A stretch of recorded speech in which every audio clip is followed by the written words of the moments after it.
EGM Network. This is an Evergreen Media Network production. And now, it's time to put you on the spot with EGM. Hello and welcome to On the Spot with EGM. I'm Jesse Krisky, and here in Indian River County, there are changes being made to your taxes, specifically your property taxes. There are also changes coming with your driver's license, education requirements for new drivers, and, you got to be aware of those scams. And we're going to talk about all these topics and more with your favorite Indian River County tax collector, Carole Jean Jordan. Hey, Carole Jean, how are you today? Hey, Jesse, I'm great. How are you doing? Great. It's great to have you here today. Thank you. All right. So I understand there are changes to property taxes. You can now add payment plans to your taxes. It makes it a lot simpler because before, we got caught up with life, and the deadline would come, and you have to pay all that at once, and you don't have to do that anymore, right? You could pay in installments. Is that right? Correct. And what's going to happen is, before we know it, the tax bills are going to be out. Right. We received the tax roll from the property appraiser in October, and our taxes become due on November 1st if you want to pay them in November, which is when you get your first discount. That's your 4%. And then it gradually goes down to 0% every month.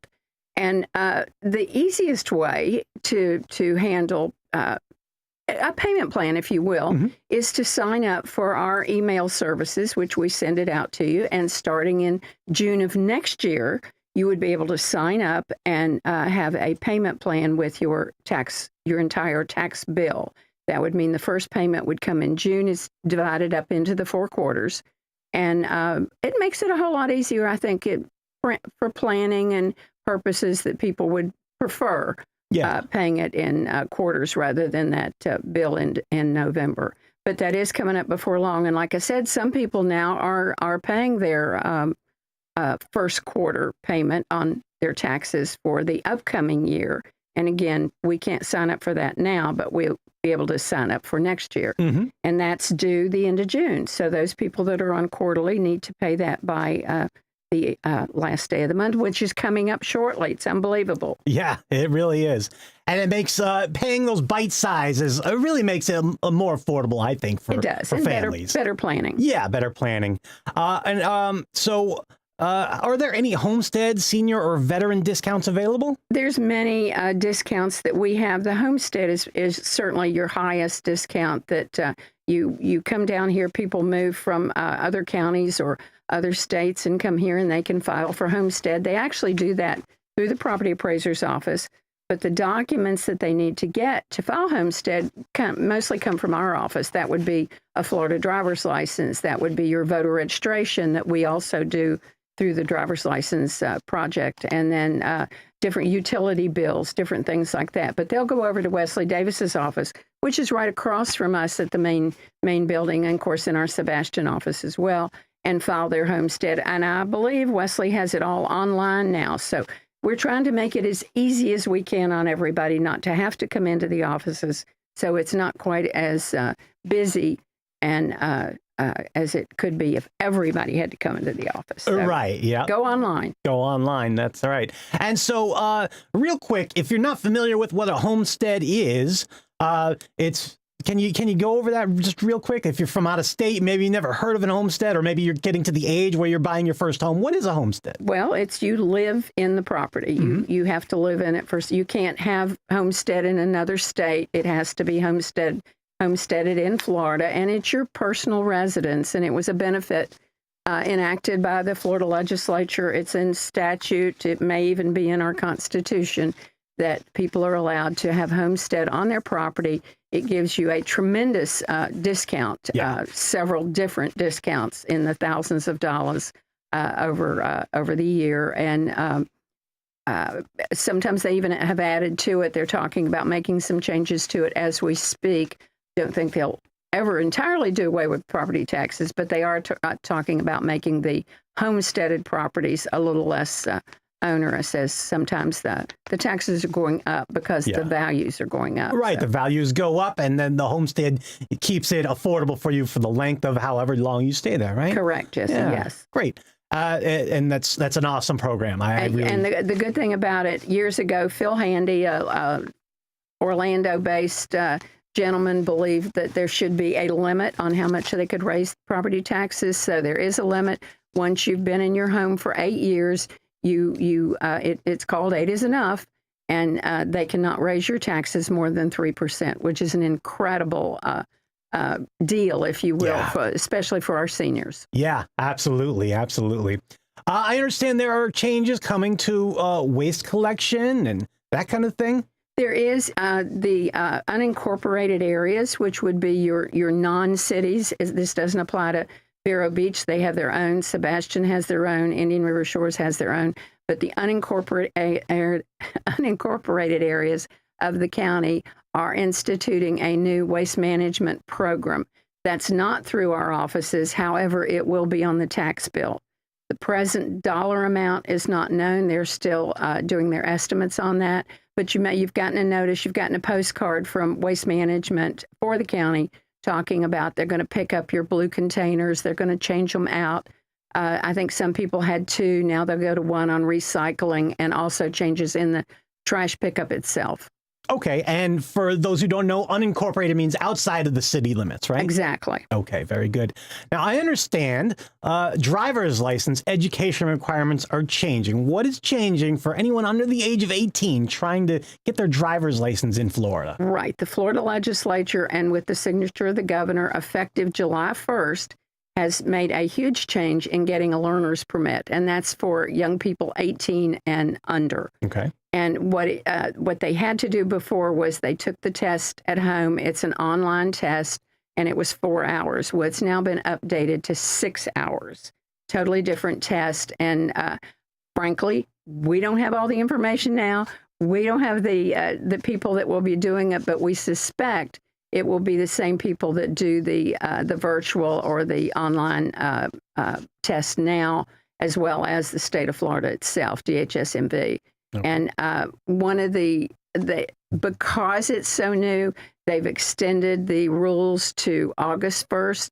So some people, if they're in the midst of taking these tests, they've already started, they have until August 1st to complete it. Okay. And is that for new drivers? Does that affect anyone with a valid driver's license now? No, that's your learner's permit. Okay. That's for our youngsters that are just getting their learner's permit, and then they have a year to learn to drive and go out on the street and that kind of thing, and then come back and get their permanent license. But this is the testing that they do prior to coming in and getting their learner's permit. Okay. Very good. All right.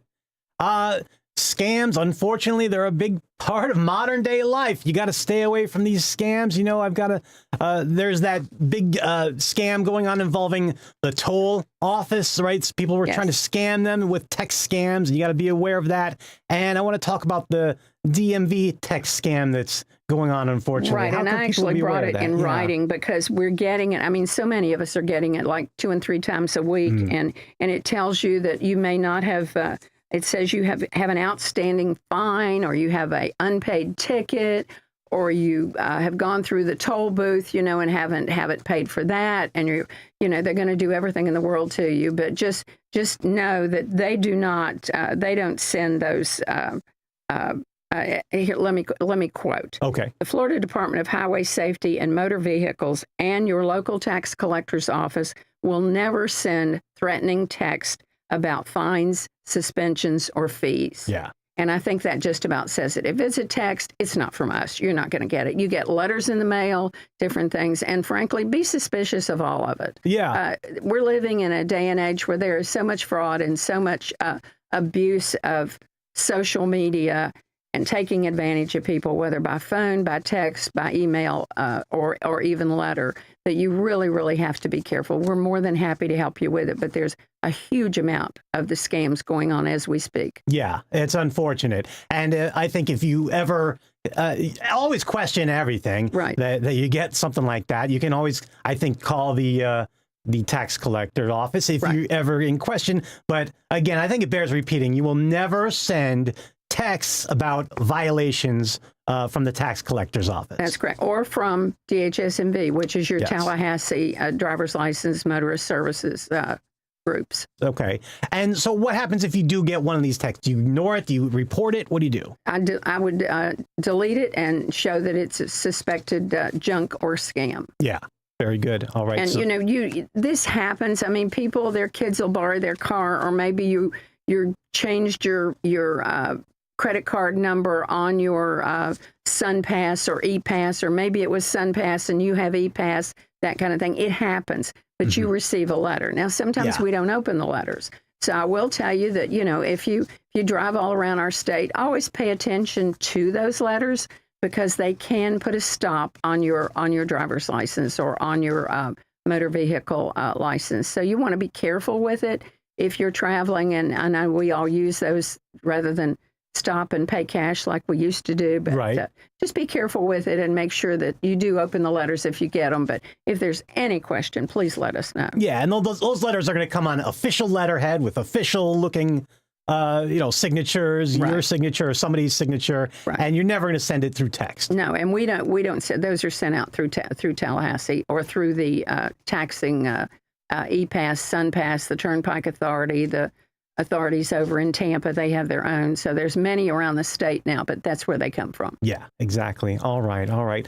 Well, I've got a fun game we can play, Carole Jean. Okay. Tax collector, Indian River County. I'm sure you know the law left and right and up and down and the frontwards and backwards. Well, we're going to test you. Okay. Okay. So this is a game. We've got 3 potential laws. One of them is true. Okay, one of these is true. 2 of these are false. Okay, and we're going to let you guess the true law. Okay, so A, it is illegal to drive with your hazard lights on during the heavy rain. Okay. B, you must dim your high beams within 500 feet of an oncoming vehicle at night. Or C, it's against the law to drive a pickup truck with passengers in the cargo bed on highways. One of these is true, and 2 of them are false. Can you pick out which one is the true one? I believe B is true. And your pickup, but only because I read about the pickup truck the other day, which I thought was very interesting. Yeah. I would have thought, and I think many people do, that you shouldn't allow anybody to ride in the back of a pickup truck. But apparently you can. Yeah, I think, safety-wise, I wouldn't put my kids in the back of a pickup truck. But, Of course not. Well, when I was a kid, I rode in the back of a pickup truck. Yep. And you're right. That's right. That is a false law. The true statement is B. You must dim your high beams within 500 feet of an oncoming vehicle at night. Very interesting. And I would have thought it would be more than 500 feet, but that's the law. That's the Florida law. That's the law. But, a lot of the cars do it automatically, which can be good or annoying. Yeah. Right. Exactly. All right. Carole Jean Jordan, Indian River County tax collector. I want to thank you very much for joining us today. Jesse, thank you for having me. We enjoy your program. Well, I appreciate you. And if you want to learn more about Indian River County tax collector, you can always go to irctax.com. And I would advise you to sign up for the quarterly payments for your property taxes. Right. Take advantage of all of our online services. They are many. They are, yes. And they make it more convenient to renew your license or do whatever you got to do. Absolutely. And you can do it same day. Same day. There you go. irctax.com. All right, Carole Jean, it's been a pleasure. Thank you for joining us today. Thank you, Jesse. All right. And thank you for watching and listening to On the Spot with EGM. I'm Jesse Krisky. This is the EGM Network. Until next time, take care.